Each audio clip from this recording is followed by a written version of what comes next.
भारतीय इतिहास एवं संस्कृति के महत्वपूर्ण प्रश्न देखेंगे हम।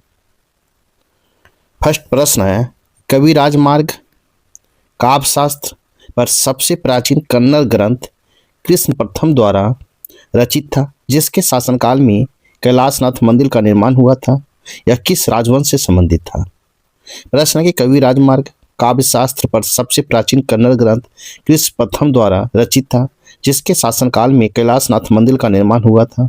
यह किस राजवंश से संबंधित था? तो आपको राष्ट्रकूट राजवंश से संबंधित था। नेक्स्ट प्रश्न देखेंगे। प्रश्न है, संगम युग के दौरान मछली पकड़ने और नमक बनाने के लिए तटीय भूमि को क्या कहा जाता था? तो क्या कहा जाता था? नेथल कहा जाता, नेथल कहा जाता था। नेक्स्ट प्रश्न देखेंगे। किस चोल राजा ने श्रीलंका के राजा महेंद्र पंचम को हराया था? किस चोल राजा ने श्रीलंका के राजा महेंद्र पंचम को हराया था? किसने हराया था? तो राजेंद्र चोल प्रथम ने हराया था। नेक्स्ट प्रश्न देखेंगे। मौर्य प्रशासन में सीमा शुल्क और चुंगी अधीक्षक को क्या कहा जाता था? मौर्य प्रशासन में सीमा शुल्क और चुंगी अधीक्षक को क्या कहा जाता था? तो आपको शुल्का अध्यक्ष कहा जाता था, शुल्का अध्यक्ष। नेक्स्ट प्रश्न देखेंगे।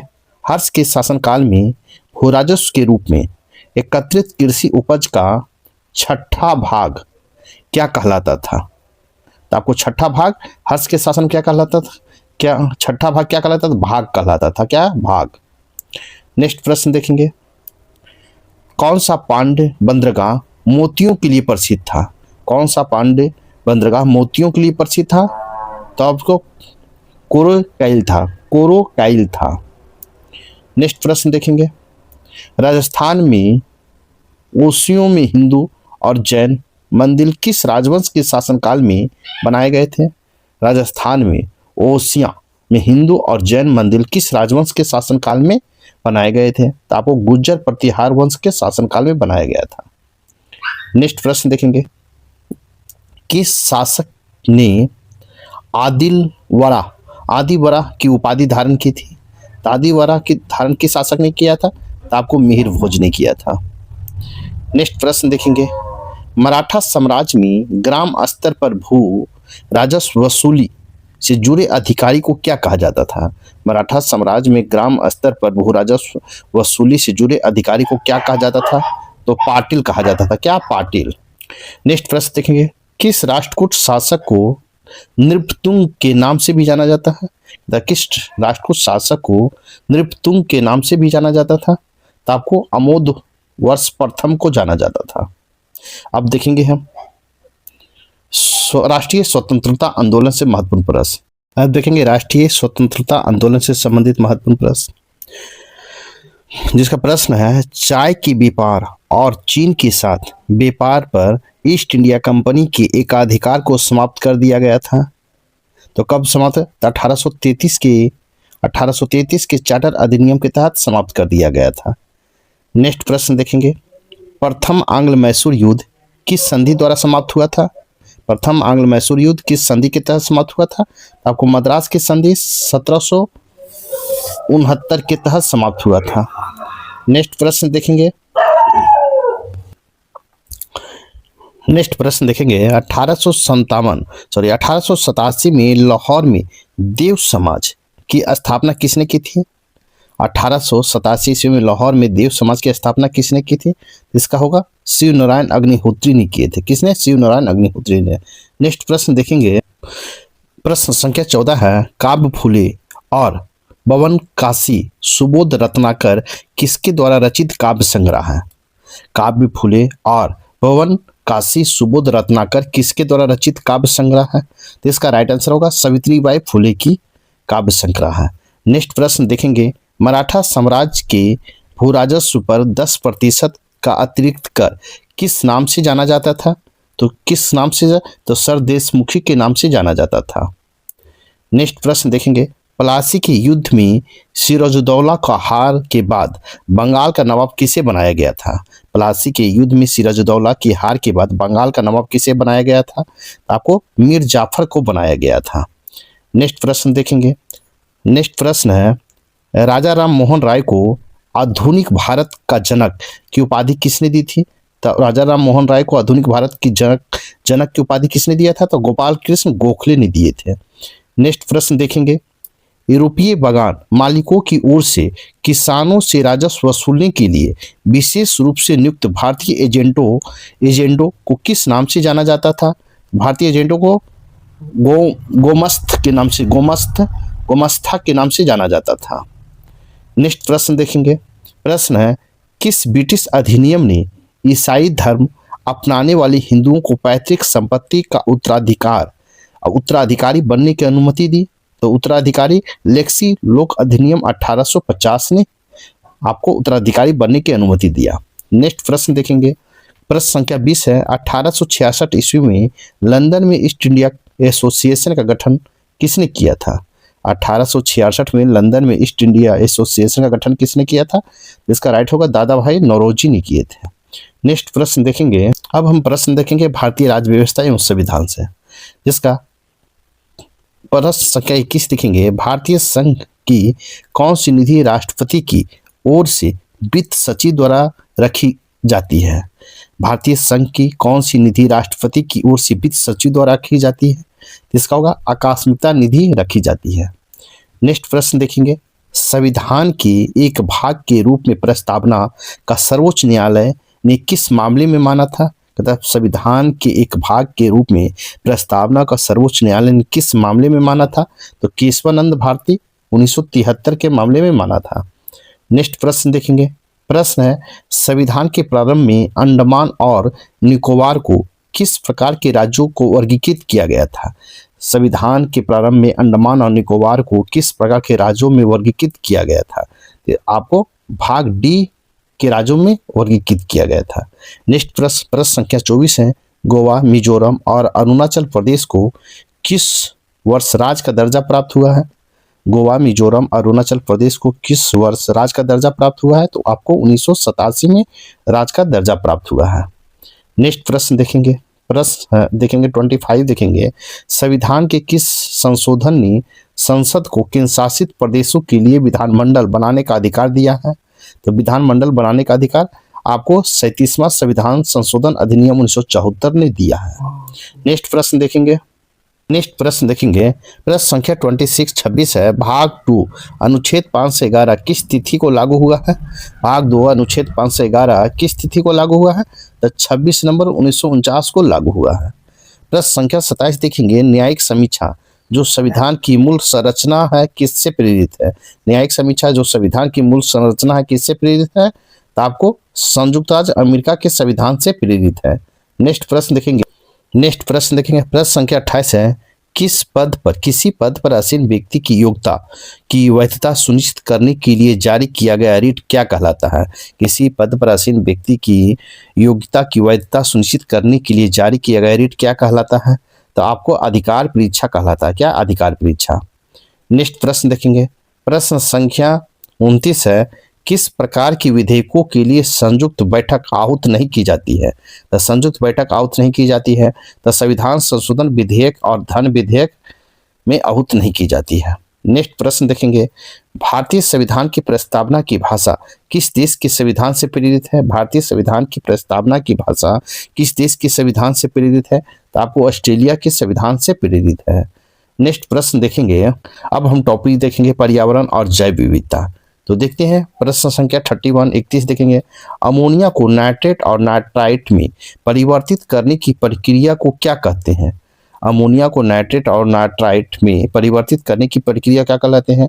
तो नाइट्रीकरण कहलाता है। प्रश्न संख्या 32 देखेंगे, विश्व में सबसे अधिक रामसर स्थल किस देश में है?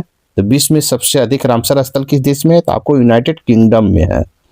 नेक्स्ट प्रश्न संख्या 33 देखेंगे, अंतर्राष्ट्रीय जैव विविधता दिवस 2025 25 मई का विषय क्या था? कहता अंतर्राष्ट्रीय जैव विविधता दिवस 22 मई 2025 को मनाया गया। इसका विषय क्या था? तो प्रकृति के साथ सामंजस्य और सतत विकास था। नेक्स्ट प्रश्न देखेंगे, प्रश्न संख्या देखेंगे आप, प्रश्न संख्या 34 है, बैबिलोवियन विविधता केंद्र किससे संबंधित है? तो इसका आपको होगा फसलीय पौधे और उसके जंगली रिश्तेदारों की विविधता से संबंधित है। नेक्स्ट प्रश्न देखेंगे, प्रश्न संख्या 35 है, नामदफा उड़ने वाली गिलहरी का IUCN रेड लिस्ट वर्गीकरण क्या है? कहता नामदफा उड़ने वाली गिलहरी का IUCN रेड लिस्ट वर्गीकरण क्या है? तो गंभीर रूप से संकटग्रस्त है। नेक्स्ट प्रश्न देखेंगे, प्रश्न है, भारत में लाल पांडा का निवास स्थान मुख्यतः कहाँ स्थित है? तो लाल पांडा का निवास स्थान कहाँ है? तो आपको पूर्वी हिमालय स्थित है। नेक्स्ट प्रश्न देखेंगे, प्रश्न संख्या आपको 37 देखेंगे, सूर्य के प्रकाश की उपस्थिति में नाइट्रोजन ऑक्साइड और वाष्पशील कार्बनिक यौगिक के बीच रासायनिक अभिक्रिया के कारण बनने वाले प्रदूषकों का नाम बताइए। सूर्य के प्रकाश की उपस्थिति में नाइट्रोजन ऑक्साइड और वाष्पशील कार्बनिक यौगिक के बीच रासायनिक अभिक्रिया के कारण बनने वाले प्रदूषकों का नाम बताइए। तो आपको है प्रकाश रासायनिक धुंध। नेक्स्ट प्रश्न देखेंगे, प्रश्न संख्या 38 है, कार्बन आधारित ईंधनों के अपूर्ण दहन से बनने वाले एरोसोल को क्या कहते हैं? तो एरोसोल को क्या कहते हैं? तो काला कार्बन कहते हैं। नेक्स्ट प्रश्न देखेंगे, प्रश्न संख्या 39 है, समुद्री वातावरण में शैवालों की हानिकारक शैवाल प्रपुष्ट है HAB या अत्यधिक वृद्धि को क्या कहते हैं? तो अत्यधिक वृद्धि को लाल ज्वार कहते हैं। नेक्स्ट प्रश्न देखेंगे, प्रश्न संख्या 40 है, स्टर्म टेल्ड मैकाक जिन्हें भालू मैकाक भी कहा जाता है का प्राकृतिक आवास है? तो प्राकृतिक आवास आपको उष्णकटिबंधीय और उपोष्णकटिबंधीय सदाबहार वन है। नेक्स्ट प्रश्न देखेंगे, भारत एवं विश्व का भूगोल का महत्वपूर्ण प्रश्न संख्या 41 है, घूमती समुद्र धाराओं की विशाल प्रणाली जिसमें तेज पवन गति होती है क्या कहलाती है? घूमती समुद्र धाराओं की विशाल प्रणाली जिसमें तेज पवन गति होती है क्या कहलाती है? तो आपको महासागरीय चक्र कहलाती है। क्या? महासागरीय ओशियन ग्रे कहलाती है। नेक्स्ट प्रश्न संख्या 42 देखेंगे, कौन सी भूकंपीय तरंगे सबसे धीमी लेकिन सबसे विनाशकारी होती है? कौन सी भूकंपीय तरंगे सबसे धीमी लेकिन सबसे विनाशकारी होती है? तो सतही तरंगे सबसे विनाशकारी होती है। नेक्स्ट प्रश्न देखेंगे, कर्मन रेखा जो पृथ्वी के वायुमंडल को वाह्य आंतरिक से अलग करती है कितने किलोमीटर की ऊंचाई पर स्थित है? कर्मन रेखा जो पृथ्वी की वायुमंडल को वाह्य आंतरिक से अलग करती है कितने किलोमीटर की ऊंचाई पर स्थित है? तो आपको 100 किलोमीटर की ऊंचाई पर स्थित है। नेक्स्ट प्रश्न संख्या 44 देखेंगे, कौन से ग्रह अपनी धुरी पर पूर्व से पश्चिम की ओर घूमते हैं? कौन से ग्रह धुरी पर पूर्व से पश्चिम घूमते हैं? तो शुक्र और यूरेनस घूमता है। नेक्स्ट प्रश्न देखेंगे, प्रश्न संख्या 45 देखेंगे, सतपुरा पर्वतमाला की सबसे ऊंची चोटी है। सतपुरा पर्वतमाला की सबसे ऊंची चोटी कौन सा है? तो धूपगढ़ है। नेक्स्ट प्रश्न देखेंगे, प्रश्न है 46 है, पृथ्वी की सतह पर विभिन्न बिंदुओं पर एक साथ होने वाली तूफान को दर्शाने वाली रेखा क्या कहलाती है? तो आपको आइसोब्रांट रेखा कहलाती है। नेक्स्ट प्रश्न देखेंगे, प्रश्न संख्या 47 है, म्यांमार के कोको द्वीप समूह को भारत के उत्तरी अंडमान द्वीप समूह से अलग करने वाले चैनल को क्या कहते हैं? म्यांमार को कोको द्वीप समूह को भारत के उत्तरी अंडमान द्वीप समूह से अलग करने वाले चैनल को क्या कहते हैं? तो आपको कोको चैनल कहते हैं। क्या कहते हैं? कोको चैनल कहते हैं। नेक्स्ट प्रश्न संख्या 48 है, उत्तराखंड के कोटेश्वर बांध किस नदी पर बना है? उत्तराखंड के कोटेश्वर बांध किस नदी पर बना है? तो भागीरथी नदी पर आपको बना है। नेक्स्ट प्रश्न देखेंगे, प्रश्न संख्या 49 है, कोपेन के जलवायु वर्गीकरण के अनुसार दक्षिण पूर्वी तटीय क्षेत्र की जलवायु किस प्रकार की है? तो दक्षिण पूर्वी तटीय क्षेत्र की जलवायु किस प्रकार है? CFA या आर्द्र उपोष्ण कटिबंधीय जलवायु है। CFA या आर्द्र उपोष्ण कटिबंधीय जलवायु है। नेक्स्ट प्रश्न है, प्रश्न संख्या 15 है, केंद्रीय स्थान सिद्धांत का विकास किसके द्वारा किया गया था? केंद्रीय स्थान सिद्धांत का विकास किसके द्वारा किया गया था? तो वाल्टर क्रिस्टॉलर के द्वारा किया गया था। नेक्स्ट प्रश्न संख्या हम 41 देखेंगे, जिसमें टॉपिक आपका होगा भारतीय अर्थव्यवस्था। भारतीय अर्थव्यवस्था सब टॉपिक हम देखेंगे। प्रश्न संख्या 51 है, किस समिति ने योजनागत और गैर योजनागत व्यय के बीच के अंतर को समाप्त करने की सिफारिश की थी? तो आपको सी रंगराजन समिति ने सिफारिश किया था। नेक्स्ट प्रश्न है, विश्व बैंक के जून 2025 के अद्यतन के अनुसार अंतर्राष्ट्रीय गरीबी रेखा क्या है? विश्व बैंक के जून 2025 के अद्यतन के अनुसार अंतर्राष्ट्रीय गरीबी रेखा क्या है? तो 2021 की क्रय शक्ति क्षमता के आधारित प्रतिदिन $3 है। नेक्स्ट प्रश्न देखेंगे, प्रश्न है 53, विश्व बैंक के अनुसार वर्ष 2022 में भारत का गिनी सूचकांक क्या है? तो गिनी सूचकांक क्या है? 25.5 में विश्व की चौथा सर्वाधिक समतावादी देश है। नेक्स्ट प्रश्न देखेंगे, प्रश्न संख्या हम देखेंगे कि आपको 54, आपको SRS के अनुसार 2021-23 में भारत का मातृत्व मृत्यु अनुपात MMR प्रति 1 लाख क्या था? तो 88 है। कहता है SRS के अनुसार 2021-23 में भारत का मातृत्व मृत्यु अनुपात MMR प्रति 1 लाख क्या था? तो 88 था। नेक्स्ट प्रश्न संख्या 55 है, वित्त वर्ष 2025-26 में पहली तिमाही में वास्तविक सकल घरेलू उत्पाद में कितनी वृद्धि का अनुमान लगाया गया है? कितनी वृद्धि का अनुमान लगाया है? तो 7.8% की वृद्धि का अनुमान लगाया गया है। नेक्स्ट प्रश्न संख्या 56 देखेंगे। प्रश्न संख्या 56 है, 22 सितंबर 2025 को सीमेंट पर जीएसटी कितना है? 22 सितंबर 2025 से सीमेंट पर जीएसटी कितना है? तो 18%। कितना? 18%। प्रश्न संख्या 57 है, शून्य आधारित बजट की अवधारणा किसने विकसित की है? शून्य आधारित बजट की अवधारणा किसने विकसित की है? तो पीटर पायर ने विकसित किया है। नेक्स्ट प्रश्न संख्या 58 है, अंतर्राष्ट्रीय MSME दिवस प्रतिवर्ष मनाया जाता है। अंतर्राष्ट्रीय MSME दिवस प्रतिवर्ष मनाया जाता है, तो आपको 27 जून को मनाया जाता है। नेक्स्ट प्रश्न संख्या 59 है, 2024-25 के लिए भारत का बागवानी उत्पादन कितना था? 2024-25 के लिए भारत का बागवानी उत्पादन कितना था? 367.72 मिलियन टन था। नेक्स्ट प्रश्न संख्या 60 है, 2047 तक भारत के समुद्री क्षेत्र में बदलाव लाने के लिए केंद्रीय बंदरगाह, नौवहन और जलमार्ग मंत्रालय ने बड़े पैमाने पर निवेश की योजना बनाई है। 2047 तक भारत के समुद्री क्षेत्र में बदलाव लाने के लिए केंद्रीय बंदरगाह, नौवहन और जलमार्ग मंत्रालय ने बड़े पैमाने पर निवेश की योजना बनाई है। तो क्या? तो 80 लाख करोड़ की निवेश की योजना बनाई है। नेक्स्ट प्रश्न संख्या 61 देखेंगे हम अब, समान विज्ञान और तकनीकी से देखेंगे। तो प्रश्न संख्या 61 देखेंगे, AST स्पेस मोबाइल द्वारा विकसित ब्लू बर्ड संचार उपग्रह का प्रक्षेपण किसके द्वारा किया गया है? AST स्पेस मोबाइल द्वारा विकसित ब्लू बर्ड संचार उपग्रह का प्रक्षेपण किसके द्वारा किया गया है? जाएगा तो आपको भारतीय अंतरिक्ष अनुसंधान संगठन इसरो के द्वारा किया जाएगा। तो आपको भारतीय अंतरिक्ष अनुसंधान संगठन इसरो के द्वारा किया जाएगा। नेक्स्ट प्रश्न देखेंगे, प्रश्न संख्या 62 है, भारत का पहला पशु स्टेम कोशिका बायो बैंक कहाँ स्थित है? भारत का पहला पशु स्टेम कोशिका बायो बैंक कहाँ स्थित है? आपको राष्ट्रीय पशु जैव प्रौद्योगिकी संस्थान हैदराबाद में स्थित है।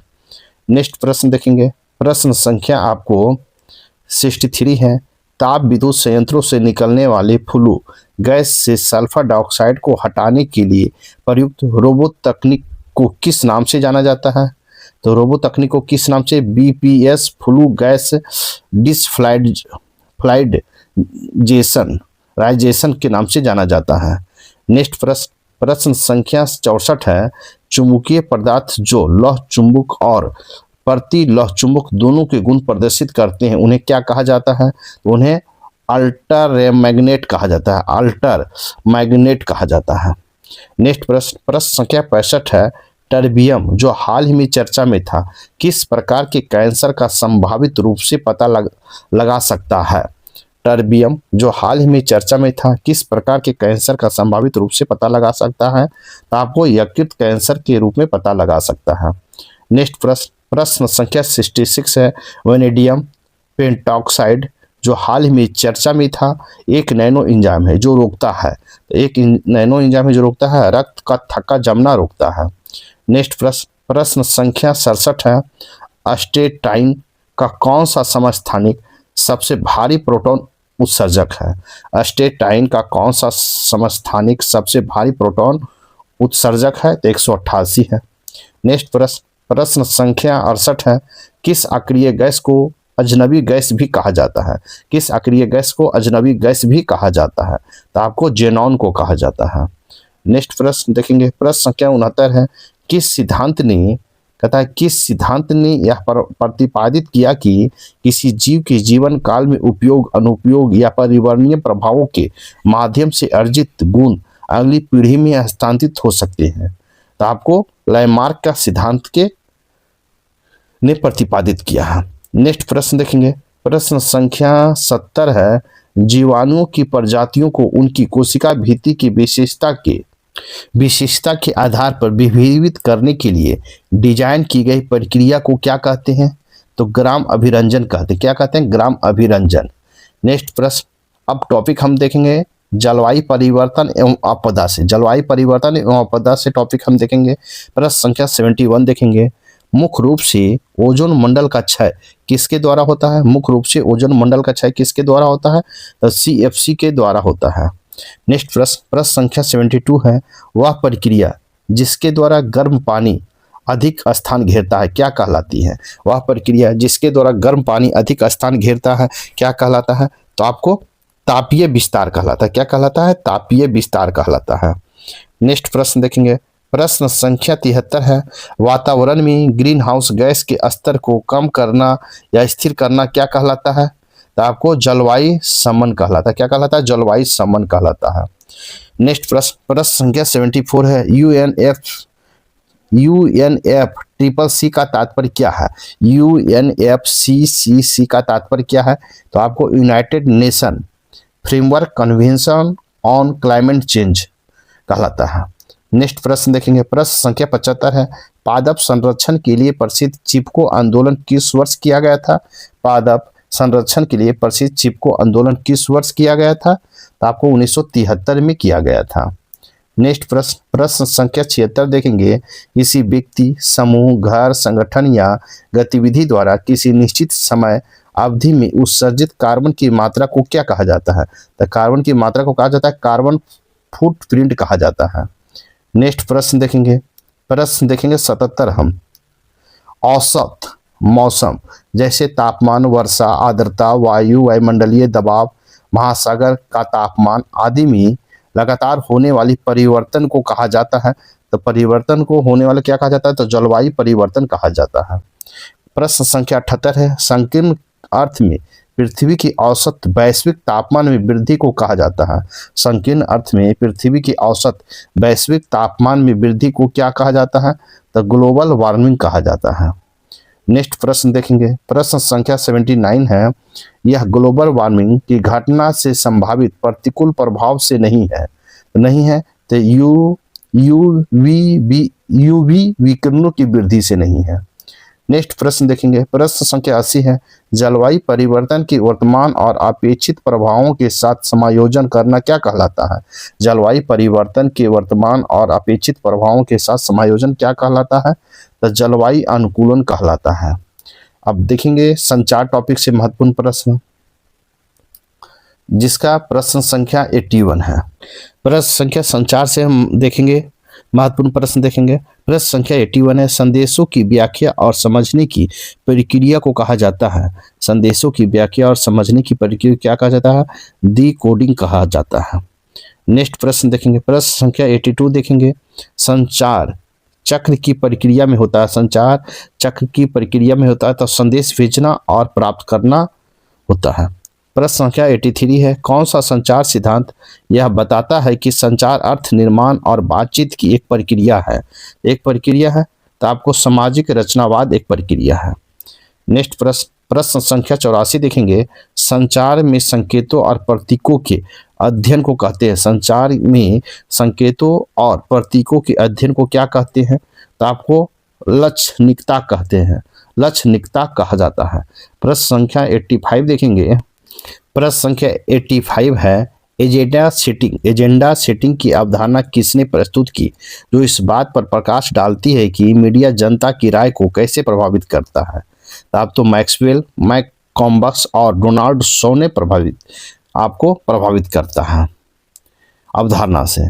नेक्स्ट प्रश्न संख्या 86 देखेंगे, अंतर्निहित अंतर्निहित विषयों और अर्थों की पहचान करने के लिए किस संचार संदेशों का विश्लेषण करने की प्रक्रिया को कहते हैं? तो आपको विश्लेषण क्या कहते हैं? संवाद विश्लेषण की प्रक्रिया को कहते हैं। नेक्स्ट प्रश्न, प्रश्न संख्या 87 देखेंगे। संचार का लेन देन मॉडल किसके द्वारा प्रस्तुत किया गया था? संचार का लेन देन मॉडल किसके द्वारा प्रस्तुत किया था? बर्नलंड के द्वारा किया गया था, बर्नलंड द्वारा किया गया था। प्रश्न संख्या 88 है। प्रभावी संचार पूर्व अवधारणा करता है। प्रभावी संचार पूर्व धारणा करता है तो समझ की धारणा करता है।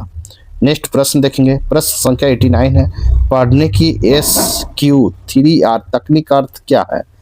आपको पढ़ने की SQ3R तकनीक का अर्थ क्या है? सर्वेक्षण, प्रश्न, पढ़ना, सुनना और समीक्षा है। नेक्स्ट प्रश्न देखेंगे। प्रश्न संख्या 90 है। संचार के रैखिक मॉडल की एक प्रमुख कमी है। संचार के रैखिक मॉडल का एक प्रमुख कमी है तो एक तरफा प्रक्रिया है। अब देखेंगे हम महत्वपूर्ण प्रश्न कृषि से, कृषि टॉपिक से संबंधित महत्वपूर्ण प्रश्न देखेंगे। प्रश्न संख्या 91 है। ऐसे क्षेत्र में नर्सरी का प्रकार जहां पौधे को उगाने के लिए पानी प्राप्त नहीं होता है। ऐसे क्षेत्रों में नर्सरी का प्रकार जहां पौधों को उगाने के लिए पानी प्राप्त नहीं होता है क्या कहलाता है? शुष्क क्यारी नर्सरी कहलाता है। शुष्क क्यारी नर्सरी कहलाता है। नेक्स्ट प्रश्न, प्रश्न संख्या 92 है। पंत सुगंध धान 17, सहाद्री 2, राजलक्ष्मी किस फसल की महत्वपूर्ण किस्म है? पत सुगंधा धान 17, सहाद्री 2, राजलक्ष्मी किस फसल का महत्वपूर्ण किस्म है? तो आपको चावल का महत्वपूर्ण किस्म है। नेक्स्ट प्रश्न, प्रश्न संख्या 93 देखेंगे। भारत में अरहर की वृद्धि के लिए अनुकूल मृदा पीएच मान है। भारत में अरहर की वृद्धि के लिए अनुकूल पीएच मान कितना है? तो आपको 6.0 से 6.5 है। नेक्स्ट प्रश्न, प्रश्न संख्या 94 है। मसूर की फसल इससे अधिक तापमान पर प्रतिक्रिया नहीं करती। मसूर की फसल इससे अधिक तापमान पर प्रतिक्रिया नहीं करती है तो 27 डिग्री सेंटीग्रेड से अधिक प्रतिक्रिया नहीं करती है। नेक्स्ट प्रश्न, प्रश्न संख्या 95 है। सेब की फसलों के लिए कली की सुप्ता अवस्था को तोड़ने के लिए आवश्यक शीतकालीन या शीतकाल में औसत घंटे हैं तो औसत घंटे कितना? 1000 से 1500 घंटे हैं। नेक्स्ट प्रश्न, प्रश्न संख्या 96 देखेंगे। अनानास के लिए सबसे उपयुक्त नाइट्रोजन उर्वरक कौन सा है? अनानास के लिए सबसे उपयुक्त नाइट्रोजन उर्वरक कौन है? तो अमोनिया सल्फेट है। कौन है? Ammonia sulphate. नेक्स्ट प्रश्न, प्रश्न संख्या 97 है। राष्ट्रीय हल्दी बोर्ड का मुख्यालय कहाँ है? राष्ट्रीय हल्दी बोर्ड का मुख्यालय का निजामाबाद तेलंगाना में है। नेक्स्ट प्रश्न, प्रश्न संख्या 98 देखेंगे। शकरकंद के वनस्पतिक प्रवर्धन के लिए सबसे उपयुक्त विधि है। शकरकंद के वनस्पति प्रवर्धन के लिए सबसे उपयुक्त विधि कौन है? तो अपस्थानिक जड़ों का उपयोग है। नेक्स्ट प्रश्न देखेंगे। प्रश्न संख्या 99 है। गन्ने का वैज्ञानिक नाम है तो गन्ने का वैज्ञानिक नाम सैक्रम आइफिसिनेरम है। आपको सैक्रम आइफिसिनेरम है। नेक्स्ट प्रश्न, प्रश्न संख्या 99 है। टमाटर का लाल रंग किस वर्णक की उपस्थिति के कारण होता है? टमाटर का लाल रंग किस वर्णक की उपस्थिति के कारण होता है? तो आपको लाइकोपीन की उपस्थिति के कारण होता है। किसके? लाइकोपीन की उपस्थिति के कारण। 100 प्रश्न है। अब देखेंगे प्रश्न संख्या 101 जिसको कंप्यूटर टॉपिक से संबंधित प्रश्न है, कंप्यूटर से है। प्रश्न संख्या 101 देखेंगे। वह कंप्यूटर जो डिजिटल और एनालॉग दोनों कंप्यूटर में पाए जाने वाले कार्य और क्षमता प्रदान कर सकता है कहलाता क्या है? तो हाइब्रिड कंप्यूटर कहलाता है। प्रश्न संख्या 102 है। प्रोटॉन क्या है? तो प्रोटॉन क्या है? तो फार्मूला ट्रांसलेशन है। प्रश्न संख्या 103 देखेंगे। रन टाइम पर प्रोग्राम को लाइन दर लाइन कौन सा ट्रांसलेट और निष्पादित करता है? तो कौन सा ट्रांसलेटर? इंटरप्रेटर निष्पादित करता है। प्रश्न संख्या 104 है। वेबसाइट के पहले पेज को क्या कहा जाता है? तो वेबसाइट के पहले पेज को होम पेज कहा जाता है। नेक्स्ट प्रश्न देखेंगे। प्रश्न संख्या 105 है। कौन पूरे प्रोग्राम को मशीनी भाषा में बदलता है? तो कंपाइलर बदलता है। प्रश्न संख्या 106 है। पर्सनल कंप्यूटर का जनक कौन है? तो पर्सनल कंप्यूटर का जनक एडवर्ड रोबर्ट है। नेक्स्ट प्रश्न संख्या 107 देखेंगे। EEPROM का मतलब क्या है? तो EEPROM का मतलब क्या? Electronic erasable programmable read only memory है। कहता है electronic erasable programmable read only memory है। नेक्स्ट प्रश्न संख्या 108 है, पहला इलेक्ट्रॉनिक कंप्यूटर किसने विकसित किया था? तो पहला इलेक्ट्रॉनिक कंप्यूटर किसने विकसित किया था? तो जेवी एंटन शाफ ने विकसित किया था, शाफ। नेक्स्ट प्रश्न संख्या 109 है, कौन सी प्रोग्रामिंग भाषा निम्न स्तरीय भाषाओं के रूप में वर्गीकृत की जाती है? तो असेंबली भाषा को वर्गीकृत की जाती है। प्रश्न संख्या 110 है, प्रश्न संख्या 110 देखेंगे, पहला वेब ब्राउजर था। तो पहला वेब ब्राउजर कौन था? मोजेक था। कौन था? मोजेक था। नेक्स्ट प्रश्न संख्या अब हम देखेंगे 111 से, जो टॉपिक होगा खेलकूद। खेलकूद से हम टॉपिक से देखेंगे, महत्वपूर्ण प्रश्न देखेंगे। तो आपको अंतर्राष्ट्रीय ओलंपिक समिति IOC का कौन सा पुरस्कार ओलंपिक को बढ़ावा देने में उत्कृष्ट योगदान के लिए दिया जाता है? अंतर्राष्ट्रीय ओलंपिक समिति IOC का कौन सा पुरस्कार ओलंपिक को बढ़ावा देने में उत्कृष्ट योगदान के लिए दिया जाता है? तो आपको कौन सा दिया जाता है? तो पीरेडी कुर्बटीन पदक दिया जाता है। कुर्बटीन पदक दिया जाता है। नेक्स्ट प्रश्न देखेंगे, प्रश्न संख्या 112 है, प्रिंस ऑफ वेल्स कप किससे संबंधित है? प्रिंस ऑफ वेल्स कप किससे संबंधित है? तो आपको गोल्फ से संबंधित है। प्रश्न संख्या 113 है, 2025 में US ओपन महिला एकल खिताब किसने जीता है? 2025 का USA ओपन महिला खिताब किसने? आरियाना साबालेंका ने जीता है। नेक्स्ट प्रश्न संख्या 114 है, खेलो इंडिया वाटर स्पोर्ट फेस्टिवल में किस राज्य ने सर्वाधिक पदक जीता है? खेलो इंडिया वाटर स्पोर्ट फेस्टिवल में किस राज्य ने सर्वाधिक पदक जीता है? तो आपको मध्य प्रदेश ने सर्वाधिक पदक जीता है। नेक्स्ट प्रश्न संख्या 115 है, राष्ट्रीय खेल विकास कोष की स्थापना किस वर्ष हुई थी? राष्ट्रीय खेल विकास कोष की स्थापना किस वर्ष हुई थी? तो आपको 1998 में हुआ था। नेक्स्ट प्रश्न संख्या 116 है, पुरुष व महिला एशिया कप 2025 किस देश ने जीता है? पुरुष व महिला एशिया कप हॉकी 2025 किसने जीता है? तो क्रमशः भारत और चीन ने जीता। किसने? भारत और चीन ने जीता है। नेक्स्ट प्रश्न संख्या 117 है, फीफा विश्व कप 2026 किन देशों की मेजबानी में खेला जाएगा? फीफा पुरुष विश्व कप 2026 किन देशों की मेजबानी में खेला जाएगा? तो आपको अमेरिका, कनाडा और मैक्सिको की मेजबानी में खेला जाएगा। नेक्स्ट प्रश्न संख्या 118 है, टेनिस में जब सेट 6-0 से जीता जाता है तो उसे क्या कहते हैं? टेनिस में जब सेट 6-0 से जीता जाता है तो उसे क्या कहते हैं? तो आपको बैगल कहते हैं। नेक्स्ट प्रश्न संख्या 119 है, महान टेनिस खिलाड़ी रोजर फेडरल का संबंध किस देश से है?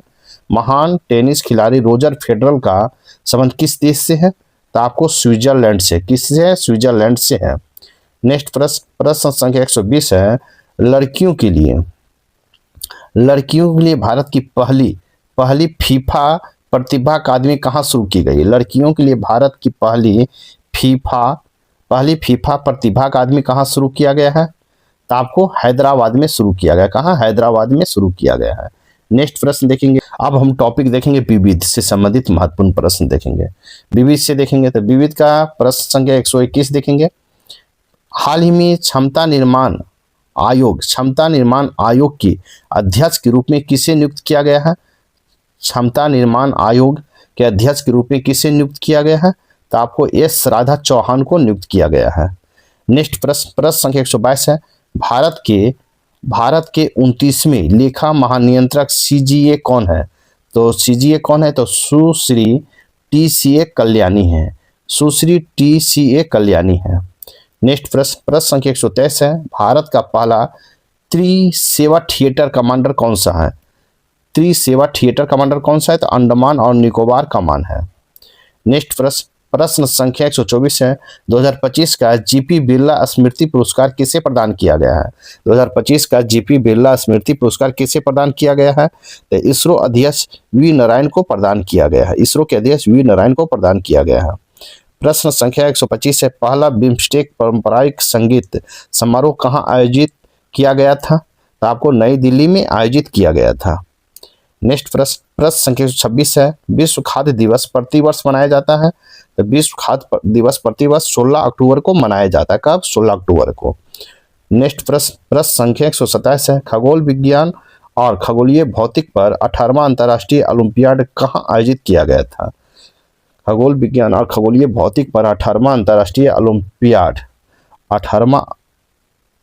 ओलंपियाड कहाँ आयोजित किया गया था? तो आपको मुंबई में आयोजित किया गया था। नेक्स्ट प्रश्न संख्या 128 है। बुजुर्गों और विकलांगों के घर घर राशन पहुंचाने के लिए किस राज्य ने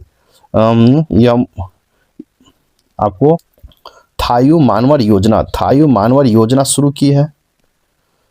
तो आपको तमिलनाडु सरकार ने शुरू किया है।